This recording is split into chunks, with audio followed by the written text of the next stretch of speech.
Olá pessoal, eu espero que estejam todos bem. Estou dando início hoje à segunda etapa da série Arquitetura do Caos, que foi transmitida na TV Brasil 247. Como vocês devem lembrar, um dos principais objetivos das reflexões presentes nesse estudo, Arquitetura do Caos, é tentar conhecer melhor para poder compartilhar as técnicas atuais de comunicação e de manipulação das massas que lançam mão de operações psicológicas aplicadas ao marketing político. Operações essas que são capazes de influenciar decisivamente em eleições e pleitos populares, assim como compor estratégias indiretas de tomada de poder, que é onde se encontram as multifacetadas guerras híbridas e as convulsões sociopolíticas forjadas que as acompanham e que costumam usar massivamente instrumentos de linguagem nas mídias da grande rede e das redes menores. Então, mãos à obra.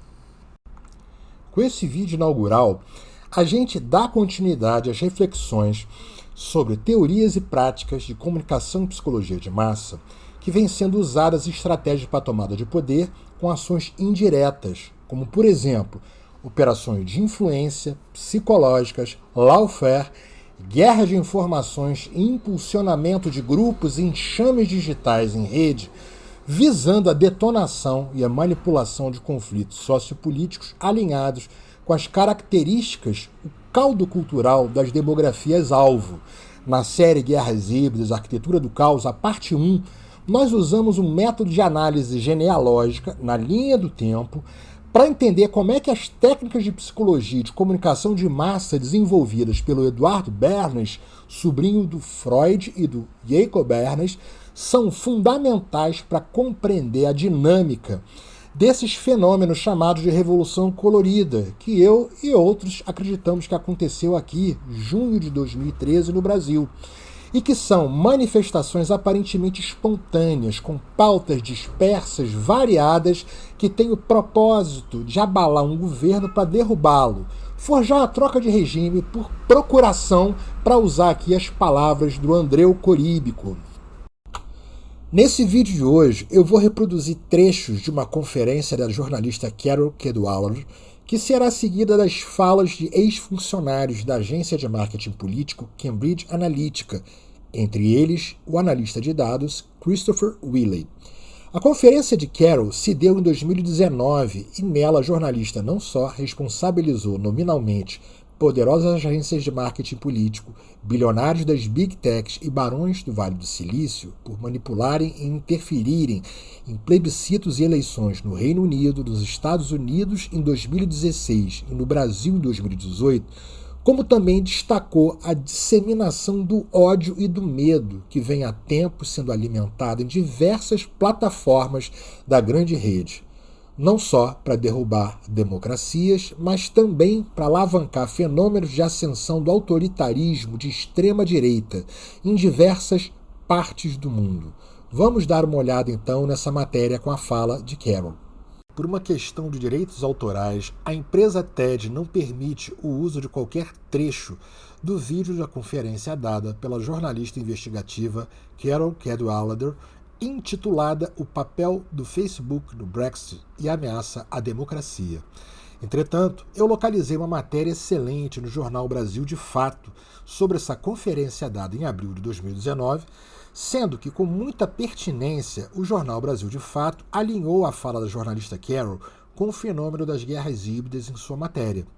Diante de um auditório cheio de executivos das maiores empresas de tecnologia do mundo, incluindo as Big Techs, Google, Twitter e a plataforma social Facebook de Mark Zuckerberg, a jornalista investigativa Carol deu essa conferência na qual ela responsabilizou nominalmente os bilionários da tecnologia digital pelos crimes cometidos nas redes sociais durante o referendo do Brexit, a eleição de Donald Trump em 2016 nos Estados Unidos, reverberando na eleição de 2018 no Brasil. Isso tudo dando destaque para a disseminação do ódio e do medo como estratégias, operações psicológicas alinhadas à ascensão do autoritarismo de extrema-direita no mundo. Na época, jornalista do The Guardian, Carroll destacou que as leis que mantêm as democracias ocidentais vêm sendo destruídas ao longo dos anos em campanhas impulsionadas nas redes sociais, através de guerras de informação ou guerras em rede, sem nenhum controle e nem transparência sobre os interesses e os financiamentos envolvidos. Ela enfatizou o impacto real e profundo que tais manobras estão provocando na vida das pessoas e das sociedades. Os fatos que essa jornalista apresentou não são necessariamente novos, mas ela os apresentou num local em que ela mesma chamou em outro momento de templo sagrado da tecnologia, diante dos barões do Vale do Silício. Nas palavras dela, entre aspas, a tecnologia que vocês criaram é incrível, mas agora ela se tornou a cena de um crime, e vocês estão com a prova desse crime. Isso não é democracia, é manipulação psicológica com a qual se disseminam mentiras sem fonte e sem origem e, pior ainda, financiadas com dinheiro ilegal, ou seja, trata-se também de subversão com cumplicidade. Collecting data on people and you're profiling them, that gives you more insight that you can use to know how to segment the population, to give them messaging about issues that they care about, and language and imagery that they're likely to engage with. And we use that in America, and we use that in Africa. That's what we do as a company. Yeah. We've done it in Mexico, we've done it in Malaysia, and now moving into Brazil. I think that, yes, it was a grossly unethical experiment because you are playing with an entire country, the psychology of an entire country without their consent or awareness. And not only are you playing with the psychology of an entire nation, you're playing with the psychology of an entire nation in the context of the democratic process. If you want to change politics, you first have to change culture because politics flows from culture. So if you want to change politics, you first have to change people to change the culture. Yeah, so we would know what kinds of messaging you would be susceptible to, including the framing of it, the topics, the content, the tone, whether it's scary or not, that kind of thing. So what you would be susceptible to and where you're going to consume that. And then how many times do we need to touch you with that in order to change how you... We have rebranded the entire party twice, written their manifesto, done 2 rounds of 50,000 surveys. Huge amounts of research, analysis, messaging. And then we'd write all the speeches and we'd stage the whole thing. So just about every element of his campaign. It's no good fighting an election campaign on the facts, because actually it's all about emotion. Whatever the political message, subtlety is key. It has to happen without anyone thinking that's propaganda. Because the moment you think that's propaganda, the next question is, who's put that out? Pois é, até os Estados Unidos estão habituados a promover guerras híbridas, né, para troca de regime, derrubadas de governo, provou de um certo veneno aí com a eleição do Trump. Na época dessa palestra, ela inspirou um dos primeiros textos que eu escrevi para o jornal Pragmatismo Político sobre o problema da disseminação do ódio para as redes, né, a ascensão dos núcleos de extrema-direita e também ataques e abalos das democracias em vários lugares do mundo, né? Eu lembro que já me chamava muito a atenção o fenômeno de distanciamento nas relações presenciais de pessoas em detrimento de uma imersão intensa de muita gente nas redes, nas plataformas sociais, através das suas telas de smartphones, tablets, micros, né? Muita gente compartilhando informações pessoais em demasia, ou tendo seus dados e gostos capturados indevidamente por aplicativos ou mesmo com consentimento, como foi o caso daquele joguinho nada inofensivo Candy Crush, que é relatado no livro da Brittany Kaiser, Target, né? Manipulados. Ela relata esse caso, né? Enfim, não são poucos as narrativas de uma estranha sensação de paralisia e de esgotamento psíquico nessa realidade que vigora verdadeiras torrentes de artefatos de linguagem que parecem ter ajudado a reconfigurar as relações nessa era digital. É isso, pessoal. A gente retoma no próximo vídeo. Olá, saudações a todas e todos. No segundo vídeo dessa segunda etapa da série Arquitetura do Caos, nós vamos dar continuidade a algumas reflexões que nós fizemos no vídeo anterior a respeito da aplicação de estratégias de manipulação psicológica das massas usadas por agências especializadas em publicidade e marketing político na grande rede, nas plataformas sociais e também em mensageiros instantâneos, para influenciar e interferir em eleições e em pleitos populares. A radiografia dessa realidade, relativamente recente, revela que quase todas essas manobras usam métodos de instrumentalização da linguagem em suas formas falada, escrita e por imagens, ou hipermídias na internet. Trata-se, como já vimos, de uma espécie de evolução na linha do tempo de teses e práticas de propaganda, de comunicação, de psicologia de massas, que foram sendo refinadas nos passos dos avanços tecnológicos e que transformaram as operações psicológicas e de influência da era digital em armas poderosíssimas e parte fundamental das estratégias de dominação e de tomada de poder que são típicas do século XXI. No vídeo de hoje, eu trago algumas reflexões que me foram despertadas pela leitura de 2 textos do filósofo italiano Domenico Losurdo, reflexões essas ligadas ao papel desempenhado pela grande rede, a internet e as suas plataformas menores sociais, como, por exemplo, Facebook, Twitter e WhatsApp. Um desses textos do Domenico Losurdo, escrito no ano de 2011, é intitulado Estende-se o domínio da manipulação, o que se passa na Síria? E o outro texto, que nos interessa especialmente aqui, é do ano de 2010, 3 anos antes das denúncias feitas pelo ex-analista de sistemas da CIA e da NSA, Edward Snowden, e tem o título de Resistência Falsa e Manipulações Verdadeiras, a Geopolítica da Internet.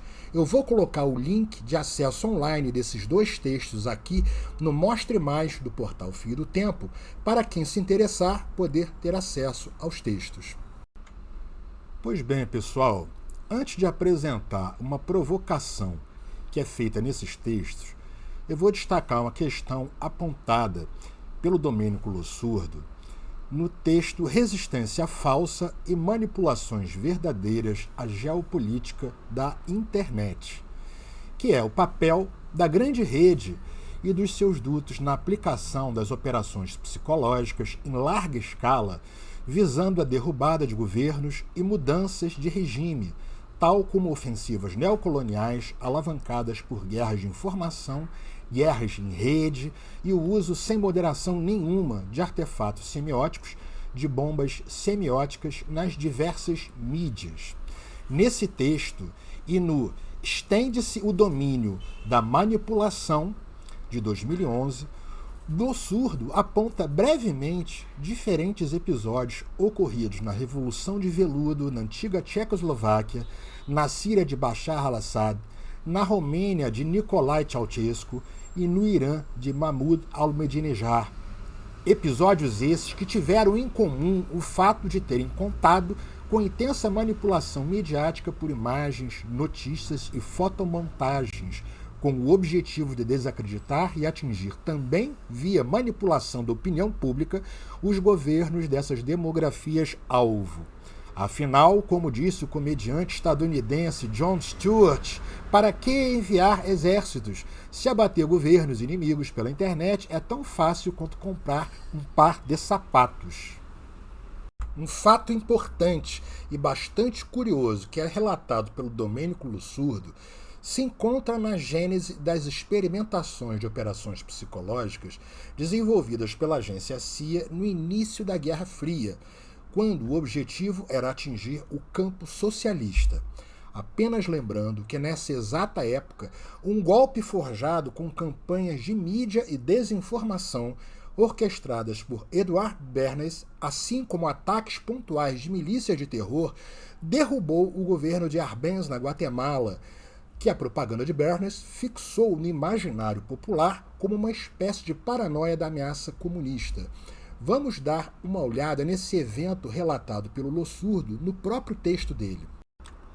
Então, esse fato importante relatado pelo Domênico Lossurdo nesses dois textos foi um fenômeno estranho ocorrido numa pequena cidade do sudeste da França chamada Pont-Saint-Esprit. Cidade essa que, em agosto de 1951, teria sido sacudida por uma misteriosa epidemia de loucura coletiva que levou a óbito várias pessoas, com dezenas de outras acabando em asilos e centenas dando sinais de delírios e de alucinações, muitos indo parar no hospital com camisa de força. Foi lendo os textos de uma antropóloga da Universidade do Estado de Washington, Rebecca Lemov, sobre as tentativas desumanas da CIA e de alguns psiquiatras renomados de destruir e reconstruir a psique dos pacientes nos anos 50, que Lossurdo tomou conhecimento que a referida cidade francesa fora alvo de um experimento dessa agência estadunidense, cujos agentes teriam contaminado com LSD bisnagas, baguetes vendidas nas padarias da cidade, provocando nos habitantes locais, a título de um estudo de campo, esses efeitos de loucura coletiva que promoveram um desastre na cidade. Pensando em mostrar que eventos como esse realmente faziam parte do desenvolvimento de técnicas de manipulação psicológica pela CIA, bancadas pelo governo estadunidense e ainda distantes de todo aparato tecnológico digital que viria a surgir com força cerca de 4 décadas depois, eu separei uma pequena passagem do documentário The Century of the Self que ilustrará esse episódio descrito por Lossurdo para exemplificar uma evolução das operações psicológicas na linha do tempo, no caso ocorrido nessa cidadezinha francesa. Vamos dar uma olhada no vídeo, então. But the idea that it was necessary to manipulate the inner feelings of the American population in the interests of fighting the Cold War now began to take root in Washington. Above all, in the CIA, who were going to take it much further. They were concerned that the Soviets were experimenting with psychological methods to actually alter the memories and feelings of people, the aim being to produce more controllable citizens. It was known as brainwashing. Psychologists in the CIA were convinced that this really might be possible, and that they should try to do it themselves. The image of the human being that was being built up at that particular time was that there was a great deal of vulnerability in every human being, and that that vulnerability could be manipulated to program somebody to be something that I wanted them to be, and they didn't want to be. That you could manipulate people in such a way that they could be automatons, if you will, for whatever your own purposes were. This was the image that people thought was possible. In the late 50s, the CIA poured millions of dollars into the psychology departments of universities across America. They were secretly funding experiments on how to alter and control the inner drives of human beings. The most notorious of these experiments was run by the head of the American Psychiatric Association, Dr. Ewen Cameron. Like many psychiatrists at that time, Cameron was convinced that inside human beings were dangerous forces which threatened society. But he believed that it was possible not just to control these forces, but actually remove them. He thought that psychiatry should not just concentrate on sick people, mentally ill, but should actually go into government, that politicians should listen to psychiatrists. Psychiatrists should be in every parliament and should direct and monitor political activities, because they knew in a rational, scientific way what was good for people. Cameron had set up a clinic in a hospital in Montreal called the Allen Memorial. It is now long since closed down. Cameron took patients who suffered a wide range of mental problems. His theory was that these resulted from forgotten or repressed memories. But he was impatient with the idea of using psychotherapy to uncover them. Instead, he would simply wipe them. Cameron used drugs, including LSD, and the technique of ECT, electroconvulsive therapy. It was conventionally used at that time to relieve depression. But Cameron was going to use it in a new way, to produce new people. He was really using it to try and change the fundamental function of the individual, to alter their past memories, their past ways of behaving, and as I think he said at one point, it is to just sort of erase everything from their past so that you then had a slate in which you could record new ways of behavior. I don't remember what happened to me. I was introduced to Dr. Cameron, and I don't remember Dr. Cameron at all. I don't remember any of that. They shipped me up to what they call the sleep room, and they gave me all of these electroconvulsive shock treatments and megadoses of drugs and LSD and all of that, and I have no memory of any of that. Nothing of that time of the Allen Memorial or any of my life previous to that. All gone. Wiped. And then having depatterned somebody or brought them down to where basically nothing but the essential functions of the body were going on in terms of breathing and things of this nature. Then he would begin to feed material into these individuals, positive material, such that the brain would be programmed in a positive way, so that the individual would be completely altered. Then he put these tapes under our pillows called psychic driving. He would then put back into this empty brain a program of whatever sort he decided upon, and the people like myself would wake up another person, I guess. In fact, Cameron's experiments were a complete disaster. All he managed to produce were dozens of individuals with memory loss, and the ability to repeat the phrase, "I am at ease with myself." And it was not an isolated case. Almost all the experiments the CIA funded were equally unsuccessful. Impressionante esses experimentos, não é? E eles, de um certo modo, corroboram o relato daqueles eventos na cidade francesa de Pont-Saint-Esprit.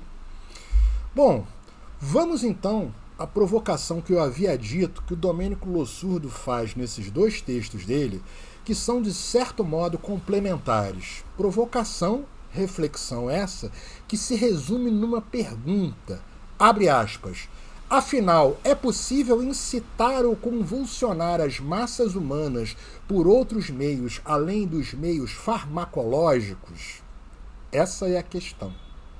Bom, eu creio que sim, e acho que ele também concordaria que sim, pelo fato de lançar a seguinte questão no final dos seus textos, analisando as manobras geopolíticas imperialistas para a tomada de poder usando a grande rede e as plataformas sociais. Abre aspas. Será que, tal como alguns fármacos, a incitação e o convulsionamento das massas podem ser resultado do recurso às novas tecnologias e às estratégias de comunicação de massa? É o que coloca Lossurdo.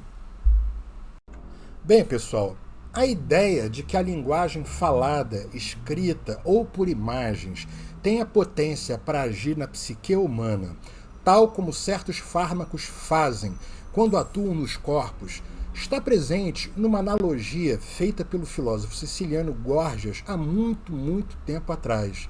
Segundo essa analogia, entre palavra e fármaco, escrita e imagem e fármaco, a linguagem própria ao campo visual, grafada ou ao campo auditivo, não só pode dar conhecimento, informar, dizer, enganar, persuadir, mas também influenciar nos pensamentos e percepções, despertando afetos, emoções, desejos, provocando alegrias, tristezas, medo, raiva, ódio e até mesmo paralisar as pessoas, deixando-as sem reação quando é o caso, por exemplo, em que se mesclam afetos que podem confundir e influenciar as percepções que as pessoas estão tendo sobre a realidade em que elas vivem ou que elas se sentem inseridas.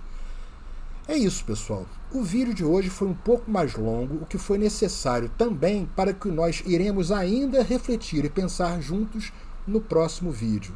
Até! Olá pessoal, salve salve a todos e todas. Pois bem, atendendo a alguns pedidos, no vídeo de hoje, nós iremos nos aprofundar um pouco mais sobre algumas ideias desenvolvidas pelo criador do campo profissional das relações públicas, o especialista em comunicação, propaganda e publicidade Edward Bernays. Na primeira série Arquitetura do Caos, nós dedicamos 2 vídeos inteiros de aproximadamente 20 minutos para traçar uma evolução na linha do tempo com exemplos sobre a implementação das ideias de Bernays voltadas para a prática de propaganda, publicidade, influência e administração da opinião pública usando mídias diversas. Essas ideias e práticas de Edward Bernays foram aplicadas tanto no campo da política, como, por exemplo, nos trabalhos realizados para o governo do presidente dos Estados Unidos da América, Woodrow Wilson, na Primeira Guerra, e para um outro presidente de lá, Eisenhower, com as campanhas de notícias plantadas e de desinformação que foram usadas fortemente no golpe de 54 da Guatemala, assim como também foram aplicadas no campo empresarial, voltado para um mercado de consumo de produtos que Edward Bernays inovou completamente, fazendo escola.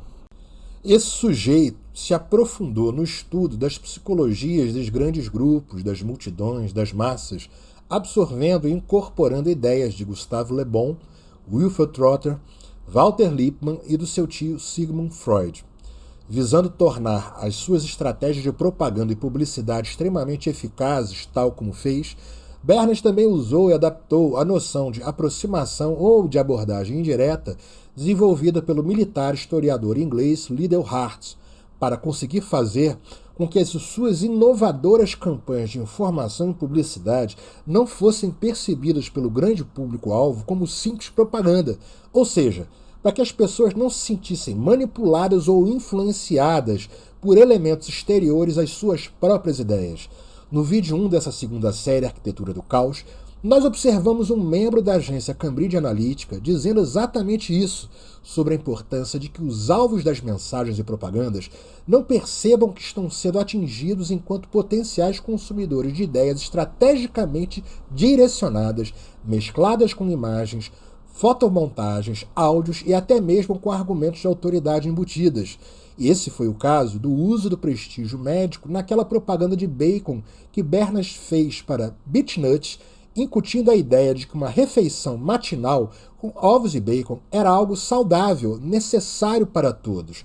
E numa via bastante parecida, até pouco tempo atrás, nós tínhamos propaganda de cigarro em TVs mostrando jovens adultos aparentemente gozando de saúde física, praticando esportes e fumando, ou seja, uma contradição. Hoje nós sabemos. Enfim, o Bernays adaptou ao campo social a ideia de Liddell Hart de que é fundamental atingir o equilíbrio psicológico de um alvo quando se faz uma campanha. E aqui estamos fazendo uma analogia das estratégias de propaganda com as táticas de guerra, tal como fez Bernays ao escrever em um texto de 1947, Engenharia de Consentimento, que as campanhas eleitorais curtas deveriam ser projetadas como uma blitzkrieg, literalmente, uma abordagem relâmpago visando a vitória, usando recursos indiretos, inesperados, improváveis, explorando a surpresa para desarticular qualquer resistência dos adversários ou do público-alvo. Esse tipo de abordagem pode contar, por exemplo, com propaganda intensa que visa ocupar espaços em todos os setores da mídia, como produção de fatos, criação de notícias e até mesmo a intenção de apresentar alguma novidade, mas que na verdade não vai passar de pura propaganda. Sobre isso, lembremos aqui da campanha feita por Edward Bernays em 1929 para a American Tobacco Company, visando conquistar o público feminino como fumante, numa época em que era muito mal visto as mulheres fumarem. Primeiro fez-se o quê? Criou-se o fato midiático, relâmpago, nos disparos dos flashes de vários jornalistas num grande evento público em Nova York, as moças jovens que votam portando os seus cigarros tochas da liberdade. O objetivo ainda iria ser alcançado, uma vez que essas imagens que viralizavam como meme na época não diziam qual cigarro as mulheres deveriam fumar. Os concorrentes da empresa que contratara Bernays teriam sido ajudados por essa campanha, se não fosse pelo detalhe que logo a seguir uma outra campanha propagandística seria detonada por Bernays com a participação de conhecedores de moda e tendências e donos de loja de roupas, para fixar a ideia de que a cor verde era a melhor, a mais adequada e a mais atraente e elegante para as mulheres. Isso foi disseminado e colou. E a cor principal do pacote de cigarros da empresa que contratara a Bernays era justamente o verde, e aí fechou. Pois bem, no caso das ideias do Freud, o interesse do Edward Bernays foi despertado por aspectos relativos à dinâmica da psique humana, como, por exemplo, noções sobre desejo inconsciente ou reprimido, o papel e a importância da linguagem nas estruturas psíquicas, ou ainda sobre o manejo da técnica da livre associação de palavras desenvolvida por Freud na sua psicanálise e que, grosso modo, consistia em convidar a pessoa a falar livremente sobre tudo aquilo que lhe viesse em mente, incluindo-se relato de sonhos, tal como se a pessoa descrevesse à vontade uma paisagem, tornando possível fazer um link entre palavras e desejos, ideias, representações fora desse plano de uma consciência imediata.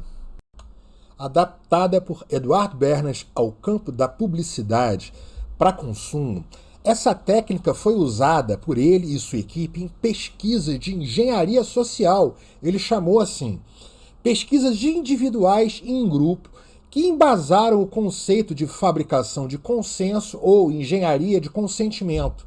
Com essas pesquisas, era possível obter inúmeras informações e associações de caráter íntimo, feitas livremente pelas pessoas no decorrer de longas entrevistas com formato de bate-papo, orientadas por perguntas relacionadas a algum produto ou projetos em vias de construção.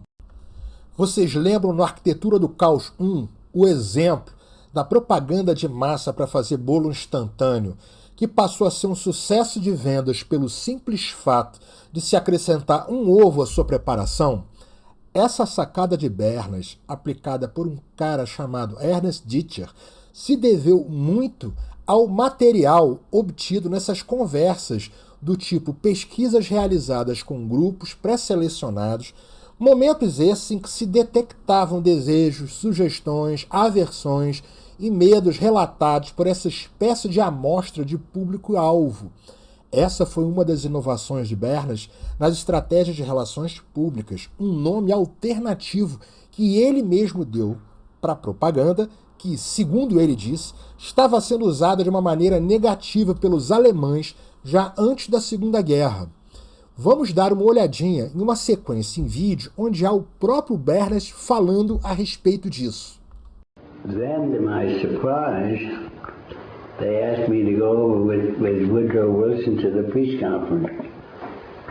And at the age of 26, I was in Paris for the entire time of the peace conference that was held in the suburb of Paris. And we worked to make the world safe for democracy. That was a big slogan. I decided that if you could use propaganda for war, you could certainly use it for peace.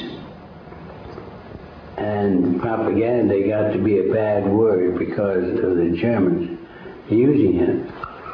So what I did was to try to find some other words. So we found the word Council on Public Relations. The publication of Freud's works in America had an extraordinary effect on journalists and intellectuals in the 1920s. What fascinated and frightened them was the picture Freud painted of submerged, dangerous forces lurking just under the surface of modern society. Forces that could erupt easily to produce the frenzied mob which had the power to destroy even governments. It was this they believed had happened in Russia. To many, this meant that one of the guiding principles of mass democracy was wrong, the belief that human beings could be trusted to make decisions on a rational basis.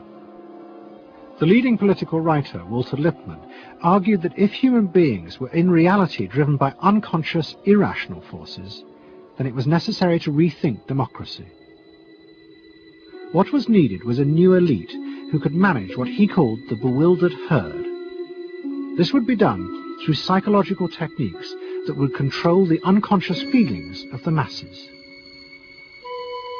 So here you have Walter Lippmann, probably the most influential political thinker in the United States, who is essentially saying that the basic mechanism of the mass mind is unreason, is irrationality, is animality. He believes that the mob in the street, which is how he sees ordinary people, are people who are driven not by their minds but by their spinal cords.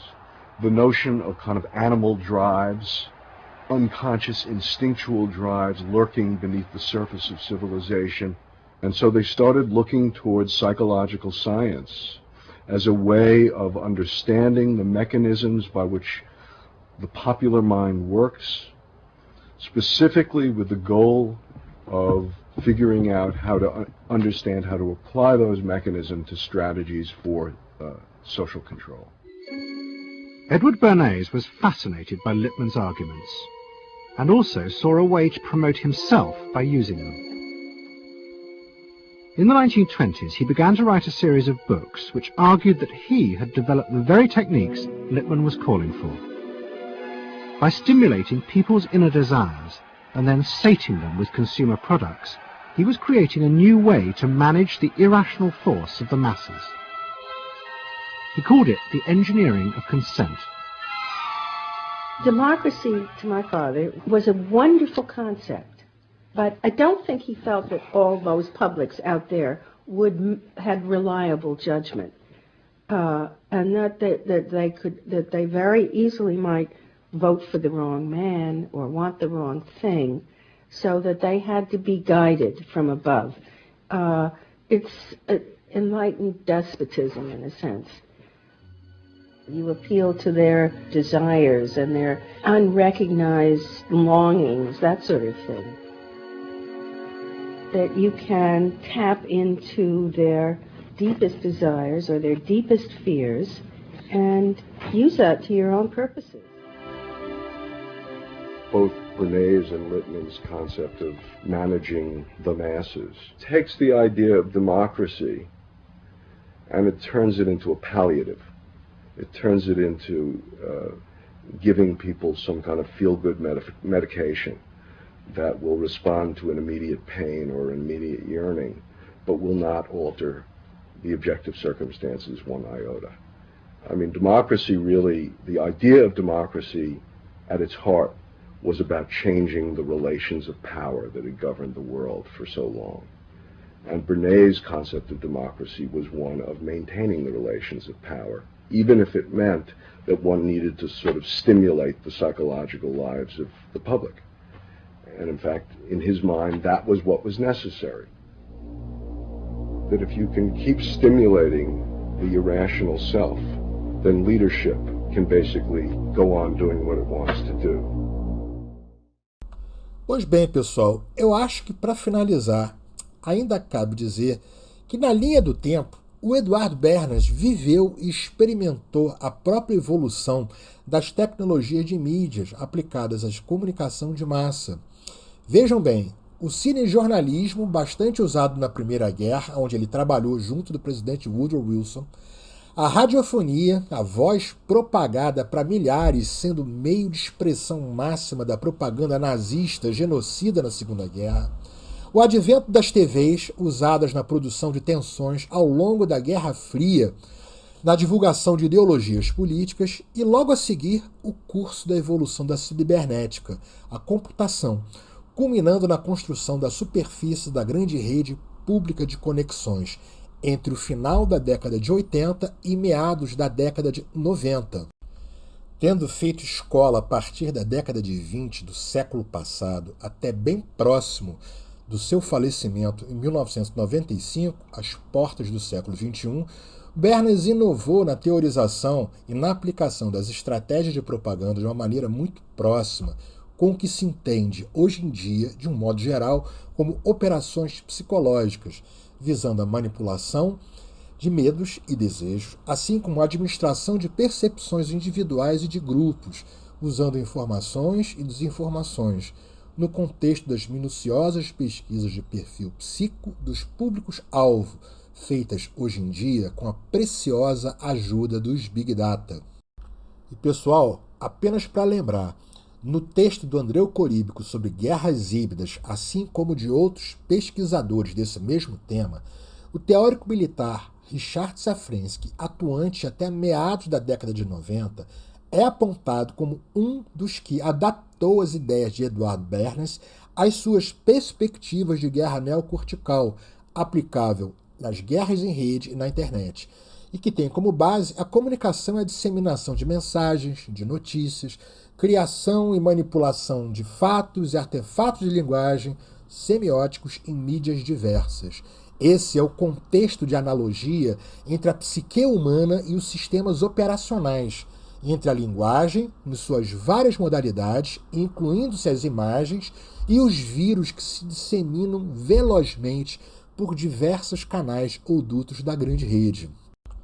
Nós falamos um pouco sobre isso também no último vídeo, olhando para 2 textos do Domênico Lossurdo, em que é destacada a incitação e a manipulação das massas no contexto farmacológico e dessas ofensivas na grande rede nas suas plataformas menores, as guerras neocoloniais, híbridas de internet.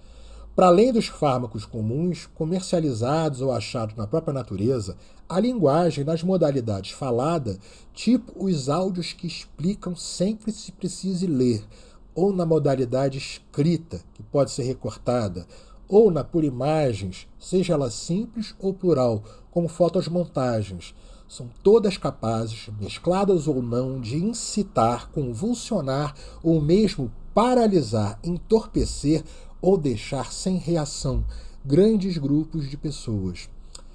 É isso, pessoal. A gente vai ficar hoje por aqui e a gente retoma no próximo vídeo, que será o último dessa segunda série que nós estamos aqui construindo. Até lá, então. Olá, pessoal. Salve, salve a todos e todas. Chegamos ao último vídeo dessa segunda série Arquitetura do Caos. Nós já vimos nos vídeos anteriores guerras da internet no contexto geopolítico, analogia entre as linguagens e os fármacos, comunicação, operações psicológicas e de influência, administração de percepções das massas e marketing político na grande rede. No vídeo de hoje nós vamos falar sobre enxameamentos ou formação de enxames digitais. Tem uma analogia aí entre as estruturas da grande rede com as suas dinâmicas de interação, de comunicação, de conexão, povoada por humanos solitários ou em grupos, identificados ou anônimos, ou mesmo replicados em perfis robôs. E por que essa nomeação enxames para fazer referência a grandes grupos humanos no contexto das suas relações com a grande rede e as mídias sociais digitais? Trata-se de uma metáfora com a computação e a psicologia comportamental, tendo como inspiração modelos biológicos observados nos chamados insetos sociais, tipo abelhas, formigas, vespas, para daí poder pensar os comportamentos de enxame.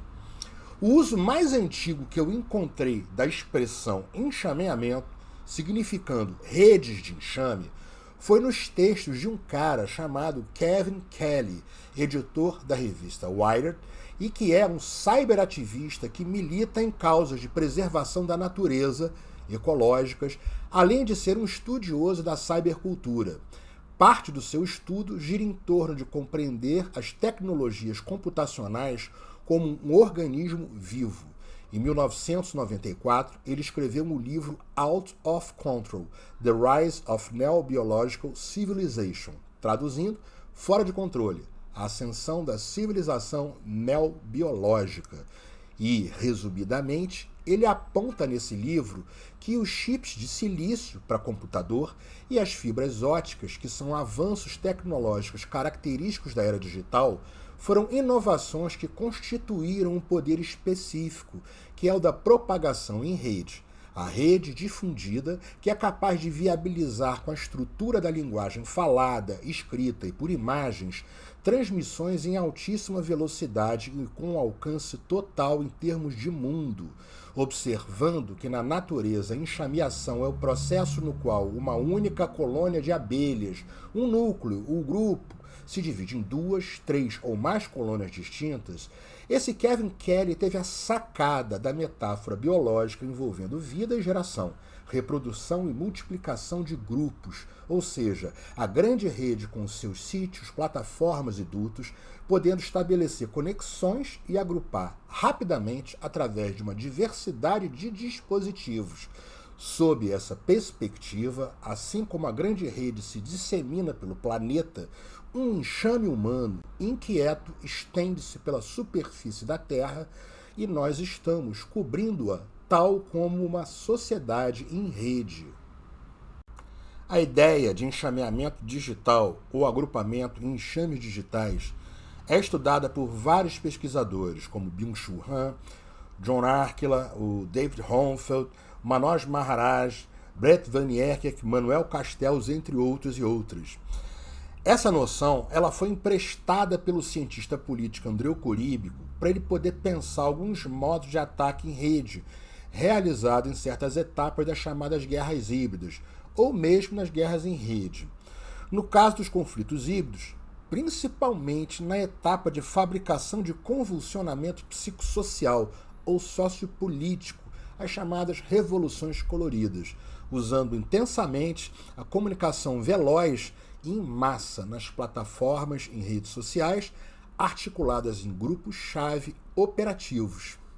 Isso, muitas vezes, usando a favor da onda de enxame o anonimato possibilitado pela grande rede, no qual se inclui a criação de perfis robôs, seja para inflar uma ação ou um movimento, dando a impressão de que ela tem um volume maior do que na verdade tem, seja mesmo para promover os chamados ataques de merda, os shitstorms, que são apontados pelo filósofo Byung-Chul Han e que visam derrubar ou desestabilizar instituições, pessoas ou mesmo grupos, né? Pois bem, é importante nós termos em vista que a noção de inteligência de enxame ela foi usada pela primeira vez para descrever a inteligência artificial que se inspira no comportamento dos tais insetos sociais que nós falamos no início do vídeo, lembram? Mas que também se aplica a seres humanos agindo dentro de uma rede social, de um núcleo, de um grupo, ou das chamadas bolhas virtuais, né?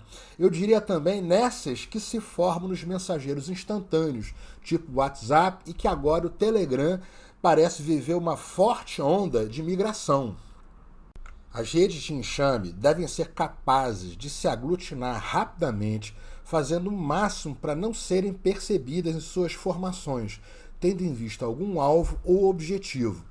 Para usar as palavras dos especialistas em guerras em rede, John Arquila e David Hornfeld, a formação humana em enxame é como um movimento de pulsação sustentável, para que o enxame se forme, atinja o alvo objetivo, sendo capaz depois de se separar, dispersar para mais adiante se refazer em aglutinação para um novo pulso.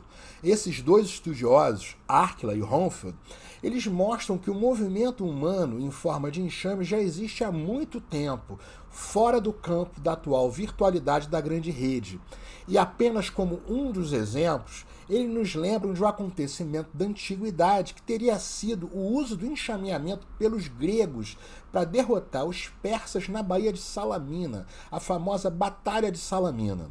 Estando em menor número, com navios menores e mais ágeis do que os dos persas, os gregos deixaram os adversários totalmente confusos e desorientados, atacando-os com rapidez por todos os lados. E nessa época não tinha Google Maps para fornecer detalhe de localização, nem Twitter para viralizar palavras de ordem como bora cercar os persas, nem Facebook para formação de grupos fechados, nem WhatsApp para disseminar memes e informes falsos para desorientar e confundir, e muito menos YouTube para poder viralizar vídeos mostrando os estragos e o caos administrado que um enxame coeso e rápido é capaz de fazer quando entra em ação. Pois bem, vamos agora olhar alguns exemplos de movimento de enxames digitais recentes que são citados por alguns desses autores com os quais nós estamos dialogando aqui. Nós vamos ver tantos exemplos conhecidos de ativismo político-social em rede, que é uma marca da virada para o século XXI, como também um exemplo de formação de enxames digitais nos moldes de ataques, muitos dos quais com o uso de perfis robôs ou zumbis, visando desorientar, interceptar ou sabotar grupos e pessoas.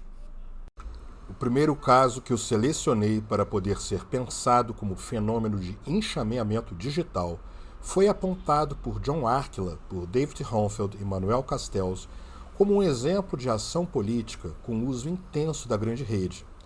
Esse fenômeno se deu no decorrer do movimento zapatista encabeçado pelo Exército Zapatista de Libertação Nacional, formado por uma maioria de grupos indígenas. Movimento esse que eclodiu no início de 1994 no estado de Chiapas, no sul do México, que faz fronteira com a Guatemala. Esse movimento, que defendia a reforma agrária e combatia as políticas neoliberais que já se destacavam na época, arrebatou e capturou o imaginário popular por todo o mundo, conseguindo reunir boa parte do seu apoio através da comunicação hiperveloz na internet e nas redes de fax, através das quais se fizeram conexões com o universo das mídias tradicionais, baseando-se para isso também em grupos de solidariedade com estrutura descentralizada. Como bem lembra Manuel Castells no seu texto Política da Internet, na raiz dessa conexão informatizada de solidariedade estava uma rede de mulheres mexicanas organizada na internet chamada Laneta.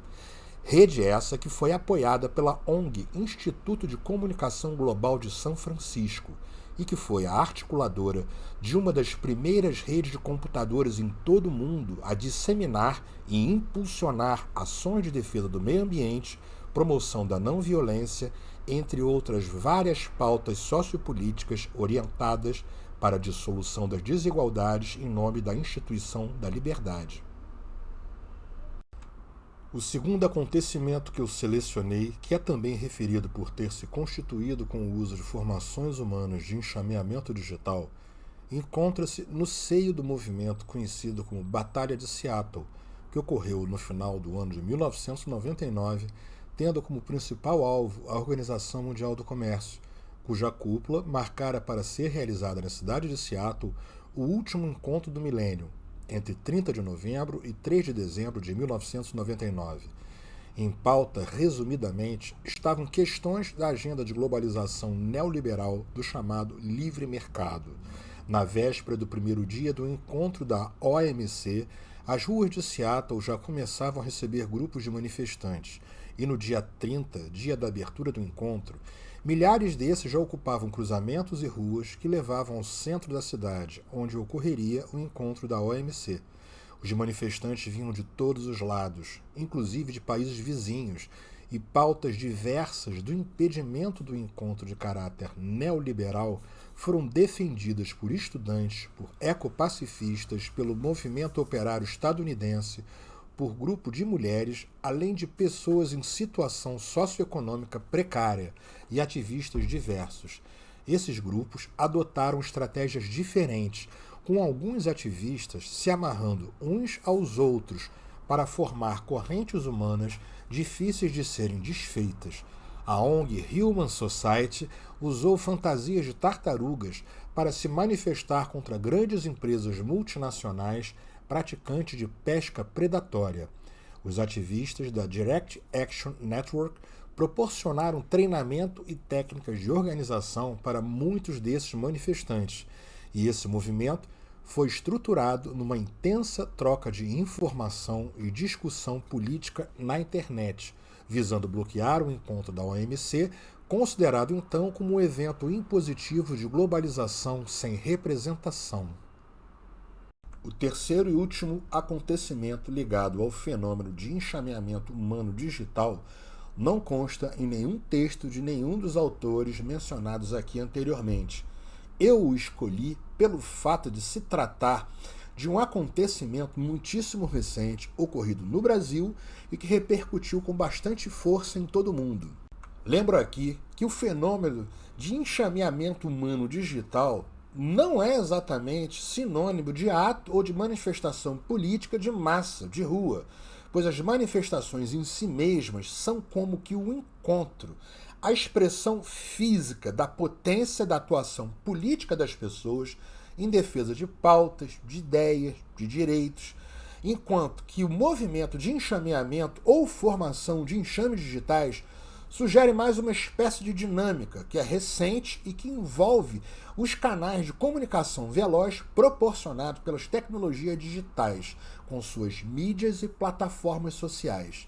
Dinâmica essa, por sua vez, que impulsiona os encontros no tempo e no espaço da organização dos atos, sendo capaz de potencializar e influenciar no volume da composição dos grupos, assim como no alcance das mensagens que se pretende propagar ou disseminar em rede. Pois bem, não teremos tempo neste vídeo para esquadrinhar com riqueza de detalhes toda a complexidade que envolveu a dinâmica do evento de manifestação política de massa, do qual esse fenômeno de formação de enxame digital fez parte, dando suporte ao ato que foi equivocadamente criticado por algumas pessoas, ao meu ver, por supostamente ter captado um efeito contrário ao que se pretendia na época. Sob meu ponto de vista, esse movimento, na verdade, foi atacado e sabotado, inclusive com fotomontagens, disparos de bombas fakes e de desinformação, algo que já havia sido usado em larga escala na eleição de 2016 nos Estados Unidos da América e que o Brasil, de certa forma, importou, intensificando a disseminação de mensagens, memes e montagens enganosas, propositalmente direcionadas para grupos específicos de WhatsApp e plataformas de mídia social. Na realidade, o exemplo de enxameamento digital que veremos se desdobra em dois acontecimentos. O primeiro deles é quando nós falamos da manifestação política de rua do dia 29 de setembro de 2018, num sábado, que foi o movimento Ele Não, de oposição a Bolsonaro, adversário de Fernando Haddad na disputa pela presidência da República na época.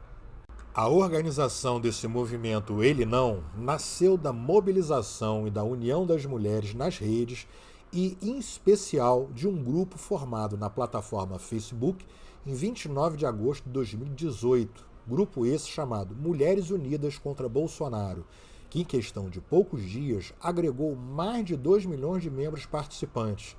Entre as pautas que alavancaram esse movimento estavam o combate e oposição frontal ao racismo, a misoginia, a violência contra as mulheres, contra os preconceitos de gênero e da livre orientação de desejos e sexo, entre outras que foram sendo agregadas conforme crescia velozmente nas redes a adesão ao movimento. Mais de 100 cidades por todo o Brasil lotaram as ruas e praças, dando alma e corpo de massa humana à união que fora gestada na superfície virtual da internet. E o segundo acontecimento que está ligado a esse foi um ataque de enxame digital que visou sabotar e desintegrar o grupo formado pelas mulheres no Facebook, usando sequestro de contas e infiltração com perfis fake, zumbis e robôs. Membros desse enxame tomaram por um tempo o domínio do grupo das mãos de suas administradoras, que ficaram por um período com acesso restrito ao seu próprio grupo. Mesmo conseguindo recuperar em pouco tempo o controle do grupo, então, com milhões de adeptos, os ataques e ameaças feitas através do mensageiro da própria plataforma de mídia social e do WhatsApp continuaram, consolidando-se nos anos que se seguiram como uma modalidade de violência digital alavancada pelas formações desse tipo de enxame, valendo-se da possibilidade do relativo anonimato nas redes. Pois é, ataques a pessoas e a grupos que visam também abalar ou destruir reputações ganharam formas e métodos bastante específicos no advento da era digital, principalmente a partir do uso intenso dos smartphones, mais ou menos entre 2006 e 2007, mais ou menos, e do desenvolvimento do hábito dos olhares colados nas telas, as torrentes contínuas de informações, de notícias, desinformações, mentiras, imagens, fotos, montagens, no contexto de uma realidade cotidiana, abastecida também pelas conexões e acessos operados com os movimentos de toque e de deslizamento dos dedos, no estilo panótico. Pan, todo, ótico, tudo aquilo que é relacionado ao olhar, relativo ao olhar, nessa superfície virtual na qual se captam e capturam olhares. Todos veem, todos são vistos. Uma característica fundamental dessas nossas atuais sociedades de controle. Enfim, pessoal, eu vou colocar aqui logo abaixo do vídeo os links para download de alguns dos livros dos autores que estão presentes aqui nessa conversa de hoje com as suas ideias, nessa troca tão rica que nos ajuda nas reflexões. Nós ficamos por aqui, encerrando essa segunda série de vídeos, Arquitetura do Caos. É isso, se cuidem, saúde para todos.